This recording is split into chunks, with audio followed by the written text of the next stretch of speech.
Okay, welcome back to It's New. Sorry about missing yesterday. It's all my fault. I apologize. But we'll try to make it up for it today, especially because Mordy's not here, so it should go pretty well.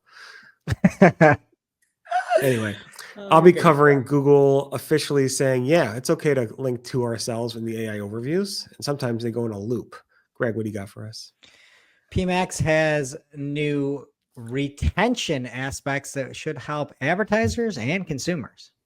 And a new? Google is anti-privacy? Yada, yada, yada. All right. So Google officially told me on officially Friday that they are cool with linking to AI overviews. They only told me, they didn't really tell anybody else. I'm not sure why, because I was probably pretty negative about it. And they're like, no, we're good with this. We're okay with AI overviews linking back to Google search results. And they said, and let me quote, to help people more easily explore topics and discover relevant websites, we've added links to some terms within AI overviews when our systems determine it might be useful. Similar to our longstanding people to search for feature, our testing shows that people find this helpful. AI overviews continue to have prominent links out to the web, which are also expanding. So a lot to break down there, to be honest. But it's like, we added some links, like links to some terms, like they're all over the place. They're like littered with links to Google's own search results. And then they went ahead and said, yeah, we're also expanding this prominent links out to the web. So I asked, can you give more details? Do you have any percentage? Are you showing us more like links? There's like 20% more links to what publishers. And Google says we have nothing more to comment on that. Just use our statement. So I don't know. I'm not a fan of these things happening. But Google says they're helpful for users, and we have to trust Google. No, we don't. No, we don't. No, we don't. We've talked about it a little bit, but I mean, this is, first off, I don't understand this on any level other than, hey, we need more searches because our searches are dropping, and we need to make it look like ChatGPT isn't taken away from our business. That's like the one thing that I understand about this. I think what I don't understand about it is, I understand the links are little teeny dotted links and different than like a link, like a solid underscore. But when somebody clicks on something that is derived from a different source of content, they should go to the content that was stolen by AI to make the result. That's not helpful. According to Google, that's not helpful. I understand that, but just from a moral standpoint, I think that's number one in the favor of not doing this. Number two, I don't think that most people know or understand or like the fact that they're going to have to do another Google search when they click on a piece of content sourced from a specific citation and link, and then they hit this little underscore, this dotted underscore. I think they want more information on that, not another Google search with AI. Like, I think it's bad for users. I think it's very bad for users. And obviously it's terrible for any type of publisher. And if you ask the head of Google search, I wasn't going to talk about this. The Financial Times did an interview with Elizabeth Reed, the head of Google search. And basically she said the same exact thing as you did.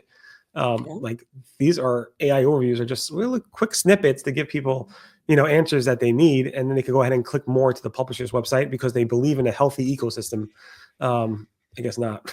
That example Lily Ray had where it was all links to Google. I don't know if you saw that one. It was unusable. Yeah. I mean, yeah, I think you had it on your site. It was on the site, yeah. Unusable. Yeah. And it's funny, then I covered this morning how some AI overview links to Google search results link and loop and loop and loop. So it was an example of a search result from Matthew Kerr, where basically the search, and then he clicked on the dotted link, and it went to the back of exactly the same search with exactly the same overview, which was exactly the same link over and over again. So you're going this type of like recursion type of link, which is kind of humorous. That's perfect. You just get a recursive loop when you're trying to search for an answer. Like, yeah, that was pretty much the original mission you had, Google, when you started. Well, search volume is way up, so stop. It's working. No, it's not. And then honestly, like, I'm going to go long on this. I'll go faster mine. What you had that other article where there was a sponsored and it sent you to more Google searches. It's better. It's helpful to users. It's not helpful, Barry. It's not helpful.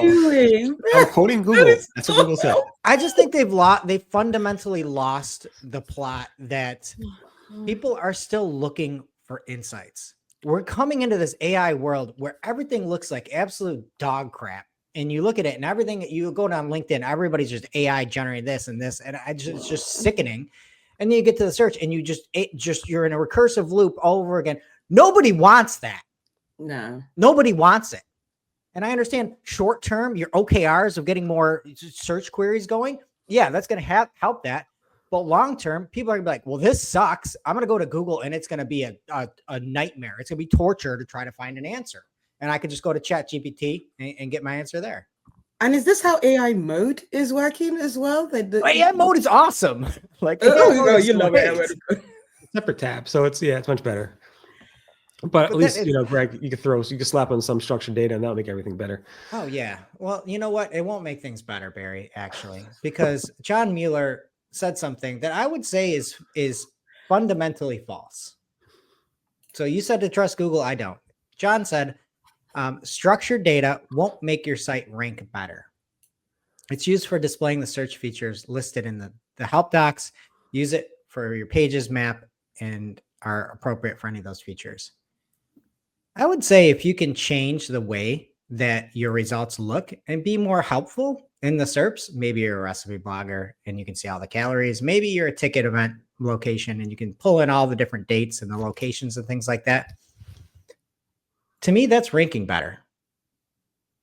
To you, but it's to not. Me.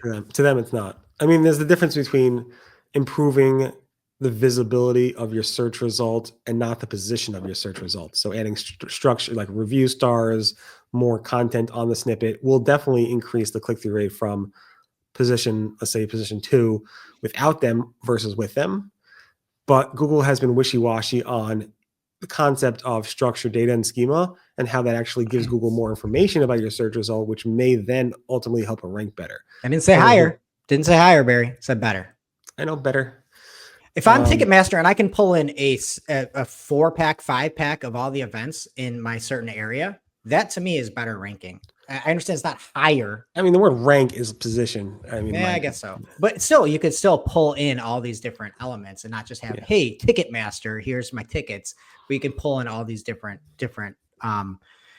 tickets that you can purchase more.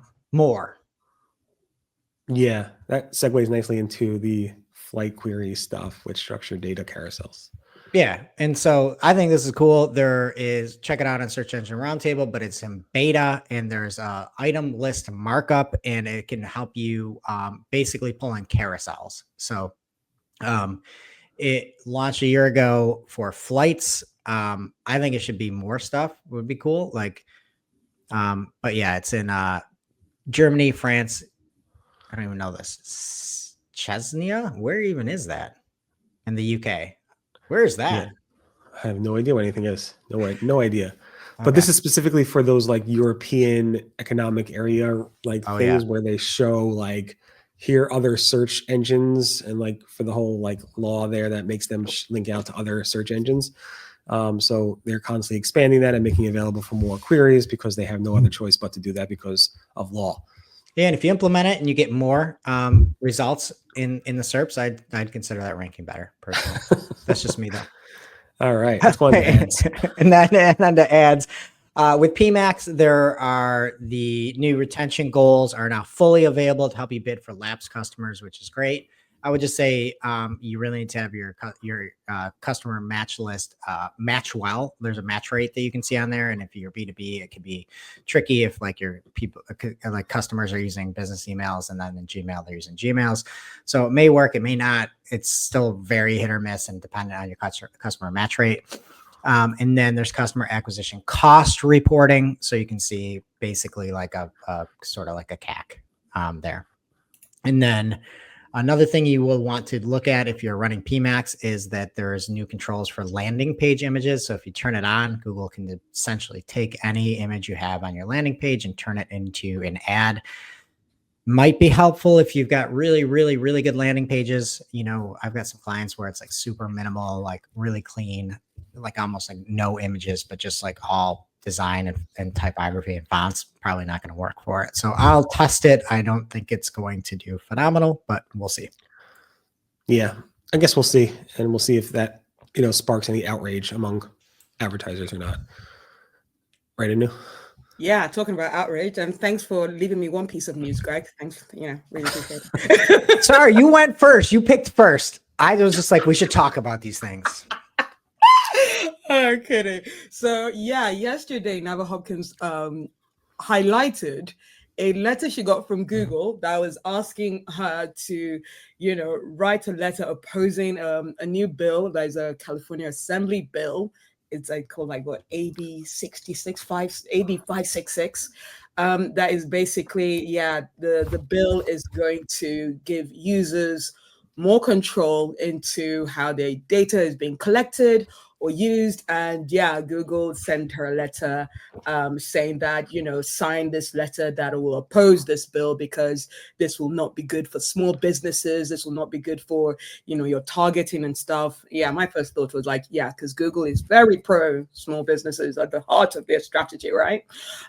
So there was a bit of an outrage from Nava and a few people that commented on her post as well. So if you see that, I've put up a poll on LinkedIn. So also, feed into that to let me know whether you approve of this bill or you're thinking, no, this is, Google doing things for Google's sake. So I think that's an interesting uptake here from Google.